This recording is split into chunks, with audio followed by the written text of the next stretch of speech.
Hey, how's it going, everybody? Welcome back to the channel. So today we are just going to be going over the Robinhood portfolio, and there's going to be two stocks that we're going to be talking in particular, and those two stocks are Tesla and IIPR, because those stocks have hit me hard in this past week. I am down quite a bit in those stocks just because of the big dips that they've taken. So let's jump onto the Robinhood portfolio and let's check out how the portfolio is doing. So as you see here, we are at 9697.43, $9,697.43, and today we are up 1.67%. But if we check on the 1 week chart, you can see that we are down 5.29% this week. So at the highest point of last week, we were up to $10,500, which is beautiful. But Tesla did report its earnings and it did not meet analyst expectations, and we're going to be going over that real quick. And IIPR did have a drop of itself. Let's actually check that one out. Where is it? It's right here.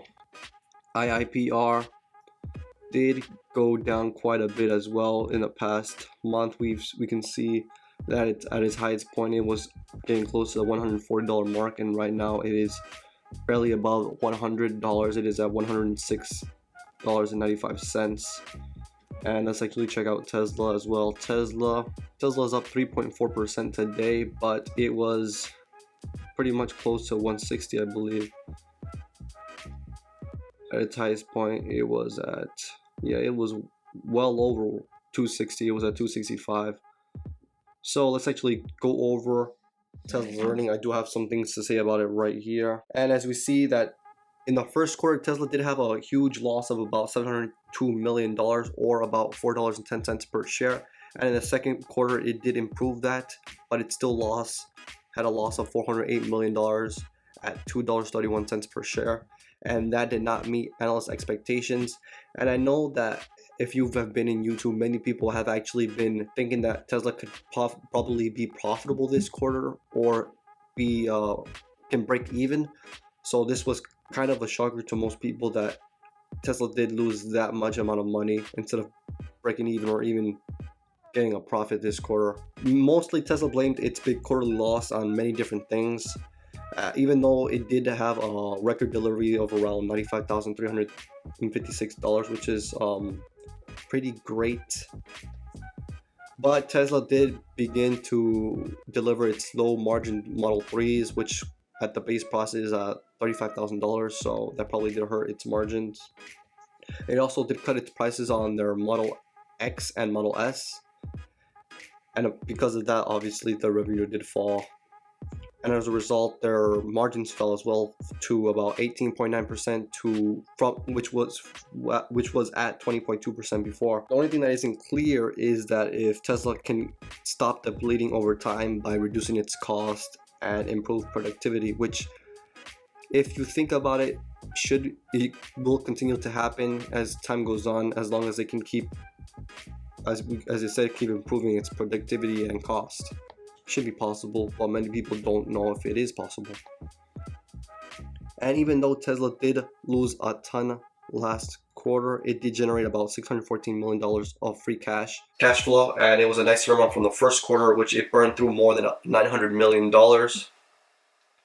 And Tesla still has its forecast to maintain around 360,000 to 400,000 vehicles sold in 2019.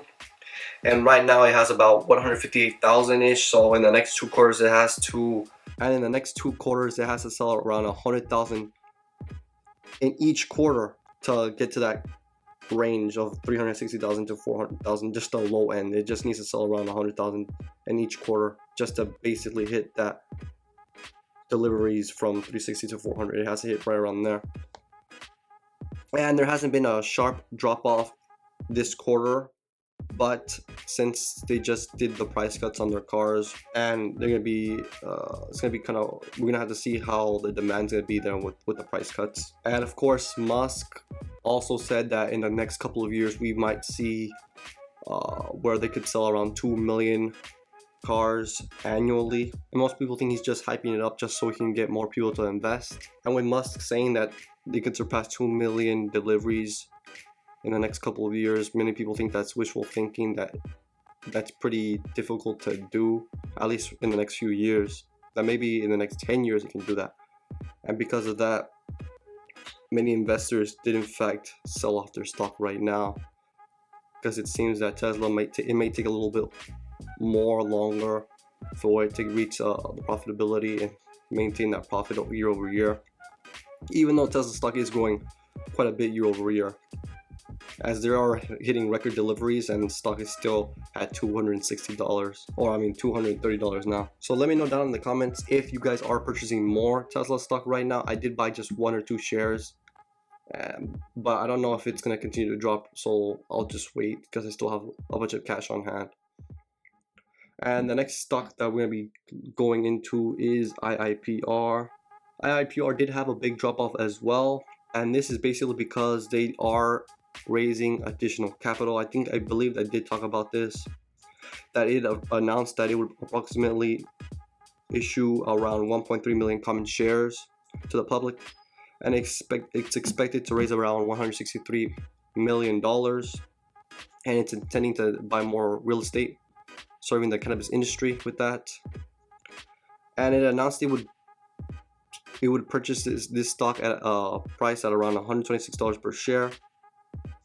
So basically, by issuing these shares at $126, the company it's indicating its fair value assessment at around $126. And at the time, IIPR was trading well above $126. It was trading around $135, $136, maybe even close to $140. When a company issues new shares to raise capital when its stock price is high, it can get the most capital with the least amount of dilution. And when it does this, usually company means that it sees its stock being overvalued or overpriced. And well, as you can see, the investors took notice and started selling off their stock. If the company believes that the stock is overpriced, then of course many investors will sell off and wait for there to be a new buying opportunity. So that's basically why we see IIPR down from basically $140 to all the way down to $100, and to right now, which is at $106.95. So those are the 2 stocks that I'm down quite a bit in, quite a lot in actually. And as you can tell, the portfolio did not like it at all, and I am down 5% from right here, and probably around 8% down from the highs of last week. So yeah guys, that's gonna be the end of the video. Please drop a like, subscribe, turn post notifications on, and I'll see you guys in the next one.